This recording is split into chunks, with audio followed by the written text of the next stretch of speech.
गोला के अंतर्गत हम एक प्रश्न लेने जा रहे हैं। प्रश्न हमारा इस प्रकार से दिया हुआ है कि 2 सेंटीमीटर त्रिज्या वाले 64 गोलियां हैं, उनको पिघलाकर एक बड़ा गोला बनाया जाता है। तो बड़े गोले की त्रिज्या क्या होगी ये हमको बताना है। तो प्रश्न हमारा एकदम स्पष्ट है। यहाँ पे देखिए, जो बड़ा गोला बनाया जा रहा है वो किनको पिघलाकर बनाया जा रहा है? छोटे गोले को। और कितने गोले हैं? 64 गोलियां हैं। तो इनको पिघला कर बनाया जा रहा है। इसका अर्थ है कि इन 64 गोलियों का जो आयतन होगा वो बड़े गोले के आयतन के बराबर होगा। ठीक है, तो यहाँ पे हम मान लेते हैं कि माना कि बड़े गोले की त्रिज्या मान लेते हैं कैपिटल आर।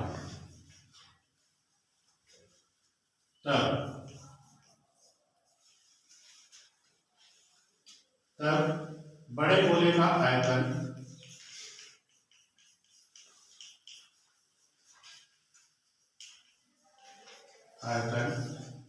बराबर 64 गोलियां हैं। तो 64 मैं लिखता हूं छोटे गोले का आयतन, छोटे गोले का आयतन।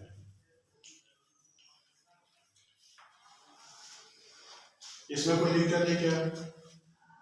बड़े गोले का आयतन बराबर 64 छोटे गोले का आयतन। ये जो गोलियां हैं उनकी संख्या 64 है।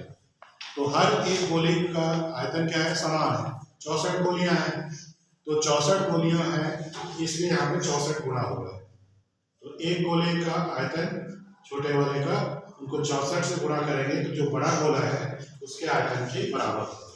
और गोले का आयतन का सूत्र हमें पता है, वो होता है 4/3 पाई r/3।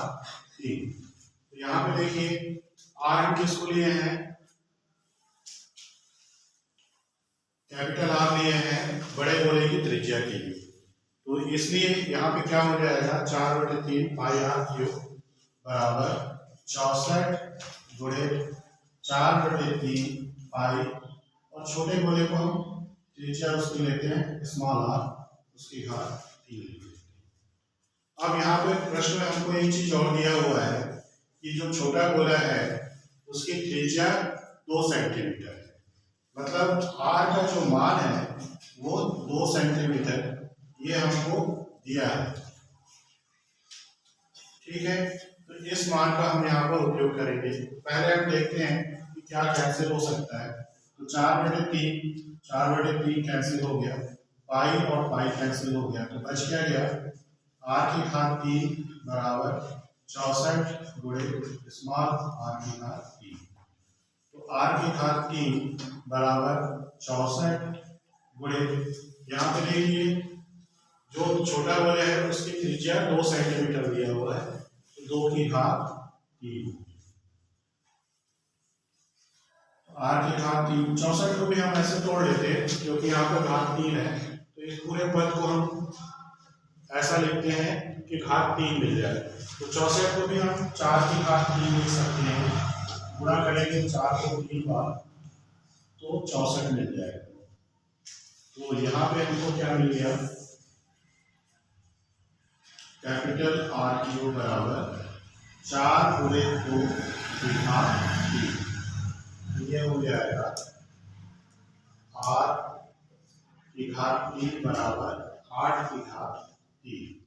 तो r बराबर हमको मिल जाएगा 8। तो यहाँ पे देखिए हमने बड़े गोले की त्रिज्या हमें निकालना था, जिसको हमने कैपिटल R माना था, तो उसकी त्रिज्या हमको मिली है 8 सेंटीमीटर। तो इस प्रकार से हमने दिए गए प्रश्न में जो हमसे पूछा था उसको हमने निकाल लिया।